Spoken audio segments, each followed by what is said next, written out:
Hello, I'm Jimmy Laycock, head football coach at William & Mary.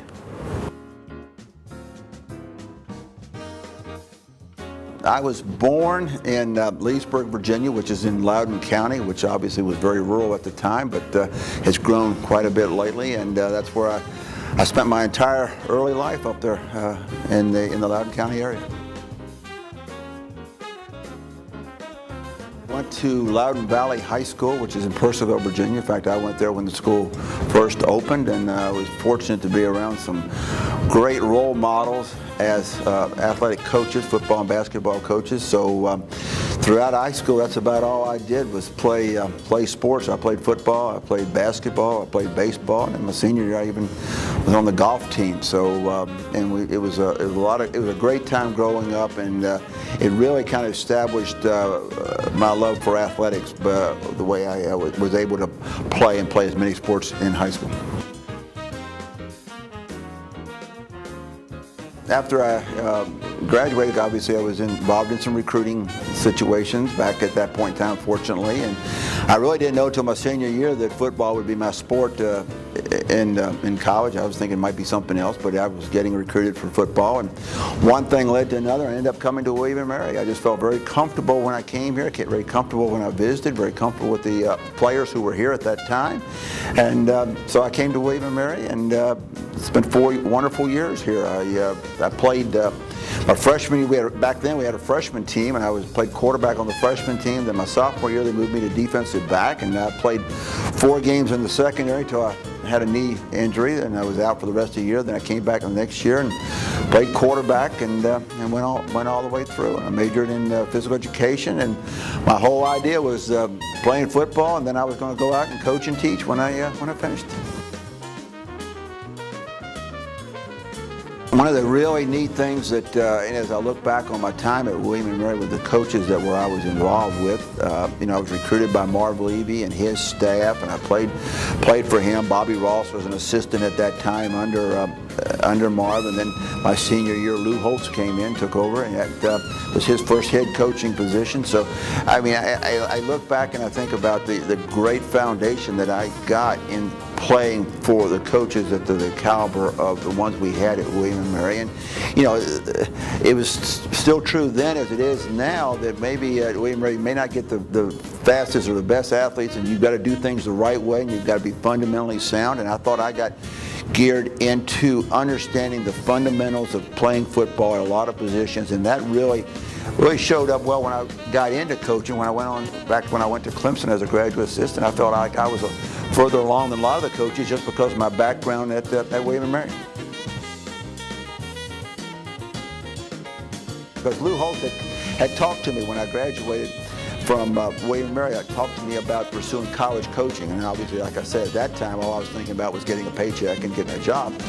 But after a year of teaching, I came back to see him, and I said, maybe that might be a good idea. So I was fortunate to get a graduate assistantship at Clemson University at the time. Some coaches down there knew me, and I was able to get my master's there. And then my first head coaching job, full-time job, was at the Citadel. Bobby Ross, who I played for at William & Mary, that was his first head coaching job. He hired me, and I was on the same staff with Cal McCombs, who was later at VMI, and Ralph Friedgen, who was at Maryland, and of course Frank Beamer, who was still at Virginia Tech. And that was a great experience for a bunch of young coaches to work together, to learn together under a great head coach as Bobby. And from that point on, I took a job out at Memphis, and I was out there for 2 years and went to a couple bowl games and had a great thing. And then I came back to Clemson at a relatively young age at that point in time as an offensive coordinator, and Clemson had not been to a bowl game in 18 years, and we went to the Gator Bowl that first year, and from that point on things kind of snowballed, and we had some great players, some great teams. I was with Charlie Pell and then Danny Ford, and Danny and I had come in at the same time, and we had so many players that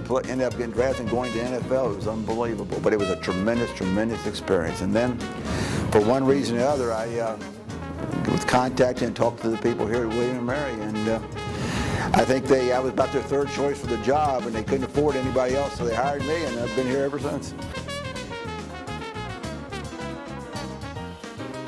For me to come back to William & Mary, at that time at Clemson, obviously we'd been to 3 straight bowl games. We'd been, very successful, and I certainly enjoyed it and enjoyed the whole atmosphere. But when the opening occurred at William & Mary, I thought, that's that's my school, and I love the school, and I love the community, and I thought I certainly ought to look at that, and one thing led to another, and they showed interest. And when you're young, you think you know everything, and you want to be a head coach. If you're in this business and you want to advance, you want to be a head coach. I thought this was a great opportunity to be a head coach. So if I had known what it was like before, I might not have taken the job, but that was a pretty eye-opening experience once I came in here and became a head coach at 31. But and I certainly didn't come here with the idea of staying for a long time. I'd never stayed anywhere more than 2 or 3 years, so I thought I'd be here for a few years and probably move on somewhere else. But it's a situation where it always felt right, it always felt good, and it was never anything that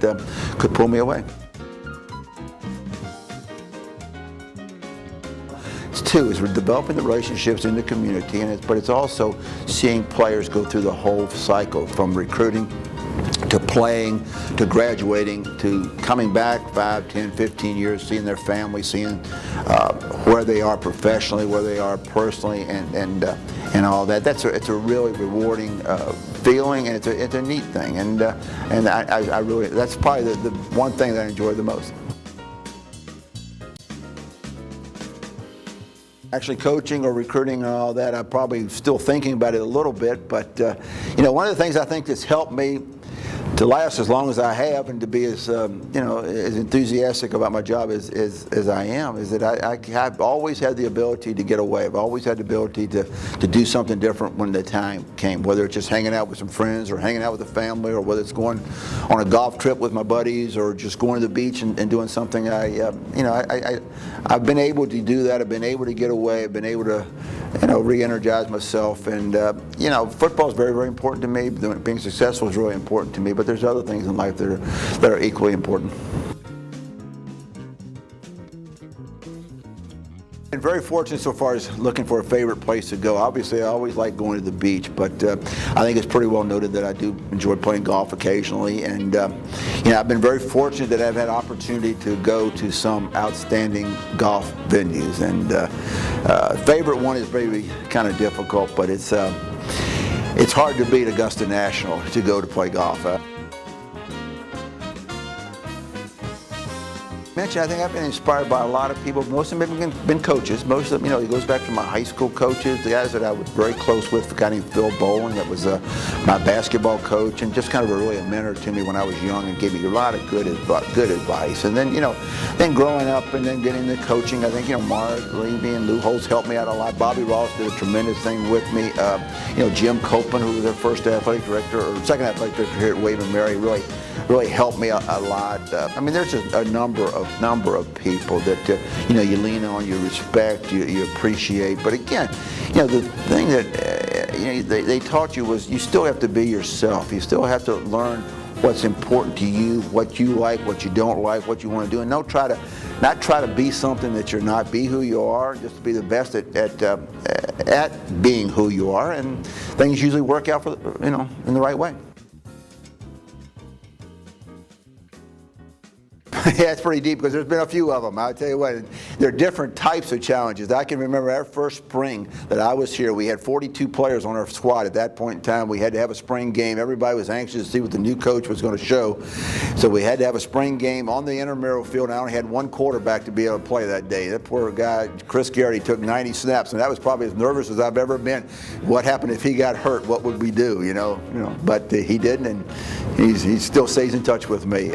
But no, there's been a lot of challenges, a lot of things. But you look at a challenge, but you also look at an opportunity. And